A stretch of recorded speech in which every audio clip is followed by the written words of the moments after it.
اسے تو لٹکانا چاہیے, جوتے ڈی چوک میں مارنے چاہیے اس مڈل مین کو. اصل برائی وہ اصل میں نے میرے بھائی یہ بات کی کہ مین کی زمین جاتی ہے, جائیداد جاتی ہے, اس کا ایمان بھی جاتا ہے. تو یہ چند کمزور دل لوگ ہیں, جس کے پاس کوئی اسکل ہوگی نا, جس کے پاس اسکل نہیں ہوگی وہ گینٹی مارے گا, پتھر توڑے گا. ان کو فیسیلیٹیٹ کیا گیا سارے پروسیس میں. اس ساری بات کا حقیقت کے ساتھ کوئی تعلق نہیں, اور یہ پروپیگنڈا ہے جو کہ اس رنگ روڈ کے خلاف جو لوگ ہیں. اور یہ رنگ روڈ نیشنل امپورٹنس بلکہ انٹرنیشنل امپورٹنس کا پروجیکٹ ہے. کسی کو بچانے کی کوشش نہیں کی گئی اور کسی کو خدا نخواستہ نقصان پہنچانے کی بھی کوشش نہیں کی گئی. اس کی الائنمنٹ میں کسی پولیٹیکل پرسنالٹی کا کوئی تعلق نہیں. پیورلی جو کنسلٹنٹس نے الائنمنٹ کی, یہ کرو کس طرح بننی چاہیے, کہاں پہ انٹرچینجز بننے چاہیے, کہاں اکنامک زونز بننے چاہیے, تو خدا رہا ہے اس چیز کو پولیٹیسائز نہ کیا جائے. جس کی زمین جاتی ہے, جائیداد جاتی ہے, اس کا ایمان بھی جاتا ہے. تو یہ چند کمزور دل لوگ ہیں, کمزور ایمان کے لوگ ہیں. اچھا خان صاحب یہ بتائیں کہ پنجاب میں بھی آپ کی حکومت ہے, پی ٹی آئی جو ہے پنجاب میں سستے بازاروں کی حوالے سے ایک اتھارٹی بنانے جا رہی ہے.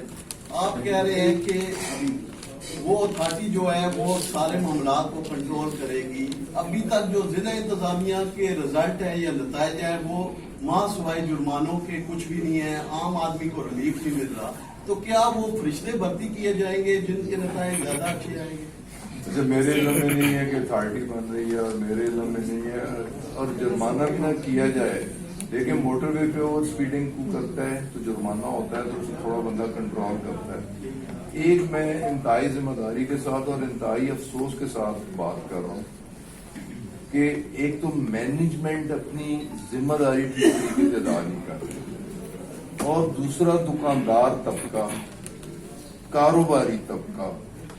اصل برائی کی جڑ یہ ہے, مسائل کی جڑ یہ ہے. اور میں اس کی ابھی چھوٹی سی مثال, میں لاسٹ ایئر کی مثال جو کیبنٹ میں جس طرح ڈسکس ہوا ہے, میں ارب پہ ارب ایک بات آپ کے سامنے رکھنا چاہتا ہوں. میں کاشتکار بھی ہوں, زمیندار بھی.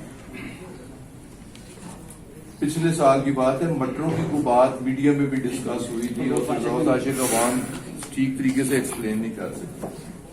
مثلا میرے زمینداروں کے مٹر آ رہے تھے, تو میں خود منڈی گیا ہوں, بیس بدل کے گیا ہوں. وہاں جی 20 کلو کا توڑا 1000 روپے میں, ایوریج میں بات کر 50 روپے کلو, اور اوپن بولی بھی نہیں ہو رہی, انڈر ہینڈ ڈیل. یہ آڑتی اور دکاندار اور پھڑیا انڈر ہینڈ ڈیل سارے ہو گئی. 50 روپے کلو مجھ سے گروہ سے لے لیے, پھڑیے نے باہر اسے 5 کلو کا شاپر 10 کلو کے شاپر میں مٹر بھرے. وہی مٹر دوسرے دن میں نے کوئی سار مارکیٹ سے 150 روپے کلو لیے. ایک رات مڈل مین, اسے تو لٹکانا چاہیے, جوتے ڈی چوک میں مارنے چاہیے اس مڈل مین کو. اصل برائی وہ اصل میں نے میرے بھائی یہ بات کی کہ مینجمنٹ ابتدائی طور پہ جرمانے ہی کر سکتی ہے, انہیں سمجھا سکتی ہے, ریڈ کر سکتی ہے. انہیں پہلا سٹیپ جرمانہ ہے, پھر دوسرا سٹیپ کہ پکڑ کے 8 دن کے لیے اندر ضمانت مت لو. سختی کے بغیر یہ کاروباری طبقہ نا, اصل خون چوسنے والا یہ دکاندار ہے, یہ آڑتی ہے, یہ مڈل مین ہے. زمیندار کا بھی دشمن ہے, عام آدمی کا بھی دشمن ہے, بلکہ میں کہوں گا انسانیت کا دشمن ہے. اچھا خان صاحب, آپ کے حلقے کی ایک بات کر لیتے ہیں. نجی ایئر لائنز آ رہی ہیں, جیسے کہ پہلے آپ نے کہا تھا پائلٹس کے حوالے سے کہ جعلی لائسنس, تو کیا ان پائلٹس کی جو کہ آئیں گی ایئر لائنس, ان کے لائسنس بھی چیک کیے جائیں گے؟ پلس ایک یہ بتا دیجیے گا کہ خان صاحب نے 1 کروڑ نوکریوں کے بارے میں کہا تھا, اب تک کتنی نوکریاں دی جا چکی ہیں؟ ایویشن کی بتا دیں, ایویشن میں کتنے دیے؟ ایویشن کو کدھر لے آئے ہیں؟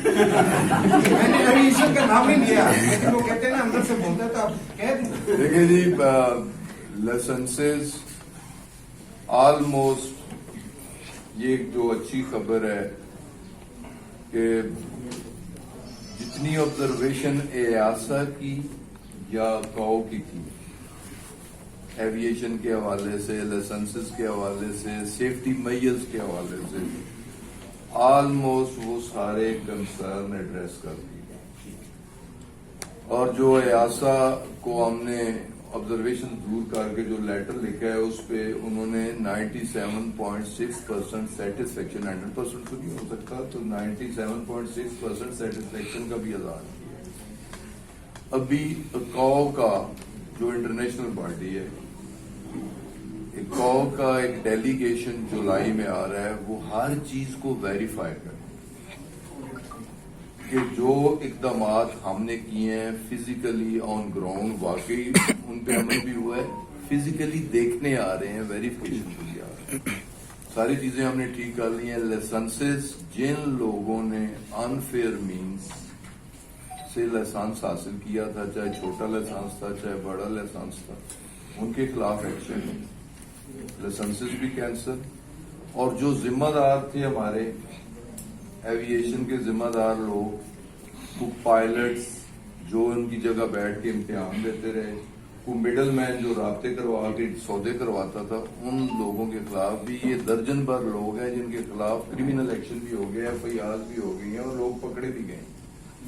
اور اس سسٹم کو مزید ٹرانسپیرنٹ کرنے کے لیے یو کے کی جو سول ایویشن اتھارٹی ہے اس کے ساتھ ایک ایم او یو ہو گیا ہے، اپریل میں اس پہ ایگریمنٹ بھی ہو جائے گا اس ایم او یو پہ، جو بھی اس کی شرائط ہیں، اور سٹینڈرڈز جو U K civil aviation authority standards, examination کے سٹینڈرڈز اور اس کی سپروائزری رول وہ ہم آؤٹ سورس کر کے انہیں دے رہے ہیں، تاکہ بہتر انداز سے ایک تو جو لوگوں کی ایک بد اعتمادی، جیسے کہ آپ نے کہا کہ اب کوئی اور ایئر لائن آ رہی ہے تو اس کی بھی لائسنس چیک کریں، جتنے لوگوں کو لائسنسز ملے ہیں آلریڈی وہ پاکستان میں 862 لوگوں کو لائسنس ملے، 862 میں سے انڈر کوشچن تھے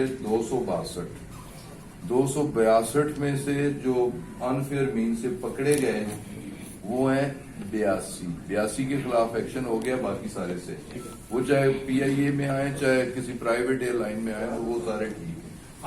وہ 1 کروڑ نوکریوں والا رہ گیا، آپ نے بتانا تھا۔ اچھا جی، نوکریاں ابھی تک واقعی ہم نہیں دے سکے، لیکن جو فیکٹریاں، جو ادارے، میں 2 انڈسٹریل سٹیز کے حوالے سے بات کرنا چاہتا ہوں، ایک فیصل آباد اور ایک سیال کوٹ۔ اور سیال کوٹ صرف سیال کوٹ نہیں ہے، سیال کوٹ کے ساتھ گجرانوالہ ڈویژن بھی ہے، گجرات بھی ہے، وہاں کے چیمبر آف کامرس کے لوگ بھی ہیں کہ وہاں کی انڈسٹری کو چلانے کے لیے اسکلڈ مین پاور نہیں مل رہی، اور سیم پوزیشن کے فیصلہ آباد کی جتنی انڈسٹریز بند ہو گئی تھیں، لاکھوں لوگ بے روزگار ہو گئے تھے، انڈسٹریز ٹیکسٹائل انڈسٹریز شفٹ ہو رہی تھی بنگلہ دیش اور دوسرے ممالک میں، وہ ساری انڈسٹریز کا پہیہ چل گیا، اب لوگ واپس آنے کے بارے میں سوچ رہے ہیں، اور فیصلہ آباد میں بھی اسکلڈ مین پاور نہیں مل رہی، تو لاکھوں لوگ جن کا معاشی قتل عام کیا گیا تھا، انہیں اگر کروڑ کی نوکری نہیں مل سکی تو کم از کم لاکھوں لوگوں کو دوبارہ باعزت لیکن صاحب یہ وہی لوگ تھے جو پڑھے لکھے لوگ ہیں، تعلیم یافتہ لوگ ہیں، جس کے پاس کوئی اسکل ہوگی نا، جس کے پاس اسکل نہیں ہوگی وہ گینٹی مارے گا، پتھر توڑے گا، ہل چلائے گا، جس کے پاس علم بھی نہیں ہے اور کوئی اسکل بھی نہیں ہے تو پھر اس نے اپنے نا وہ زمیندارہ کرے گا، وہ بیڑے چرائے گا، بکریاں جگائے گا۔ خان صاحب یہ بتا دیں کہ جس طرح پی ٹی ایم ہر دفعہ قومی سلامتی کے اداروں کو، سربراہان کو انوالو کرتی ہے سیاست میں، اگر آپ اس ملک کے وزیر اعظم بن جائیں تو کیا جو ادارے ہیں ان کو سیاست سے دور کر دیں گے؟ کیا فلاں بہبود لے کے آئیں گے عوام کے لیے؟ دیکھیں جی، میرا تو بڑا کلیئر ویو ہے، ادارے اس ملک کے ہیں، میں اداروں کو مضبوط کرنے کی کوشش کروں گا، ہمیشہ مضبوط کرنے کی بات کروں گا، اور جو اداروں کے خلاف بولے گا اسے میں ملک دشمن تصور کروں گا اور ملک دشمن سمجھوں گا اور ملک دشمن کہوں گا، کوئی بھی ہو۔ ادارے میرے ملک کے ہیں، میرے ملک کی بہتری کے لیے ہیں، یہ پلرز ہیں، یہ ملک قائم اداروں پہ، تو ان اداروں کو جو کرٹیسائز کرتا ہے، جو کمزور کرنے کی کوشش کرتا ہے، در حقیقت